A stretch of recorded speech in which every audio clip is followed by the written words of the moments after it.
নির্বাচিত নবনির্বাচিত পরিষদ সদস্যদেরকে ডিরেক্টরদেরকে আমার পক্ষ থেকে, আমার প্রতিষ্ঠান ঢাকা সাউথ ডেভেলপমেন্ট ফোরামের পক্ষ থেকে উষ্ণ অভিনন্দন জানাই। টিডিএস তো হচ্ছে এখন আমাদের একটা বোঝা, যারা রিয়েল এস্টেট ব্যবসা করি আমরা 5% টিডিএস দিতে হচ্ছে। এটি এনবিআর কর্তৃক একটি অযৌক্তিক।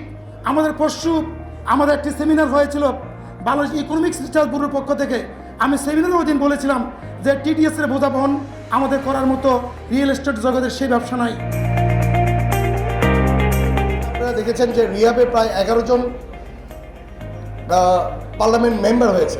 আমরা সকলে মিলে আমরা চেষ্টা করব এই আওয়াজটাকে তোলার জন্য, যাতে গভর্নমেন্টের ব্যবসার জায়গায় গভর্নমেন্টকে সারা বাংলাদেশে সাজাবে।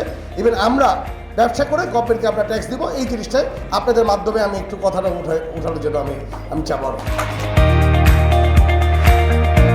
কাজের জন্য আসলে ইউনিটির বিকল্প কিছু নাই। আমাদের ঐক্যবদ্ধ প্রচেষ্টা ছাড়া আমাদের যে পাহাড় সমস্যা রয়েছে এটা সলভ করা কখনোই সম্ভব হবে না। সেজন্য আমি প্রথমেই অনুরোধ করব আমাদের নির্বাচিত বোর্ডে যারা আমরা আছি, বোর্ডের বাইরেও যারা আছি, নির্বাচিত হননি, আমাদের সকলকে মিলেই আমাদের এই কাজটি করতে হবে।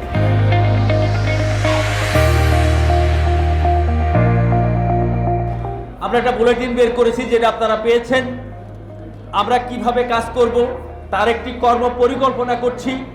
বিভিন্নভাবে সম্মানিত সিনিয়র সদস্যদের সঙ্গে আমরা 1-to-1 ওভার ফোনে পরামর্শ নিচ্ছি।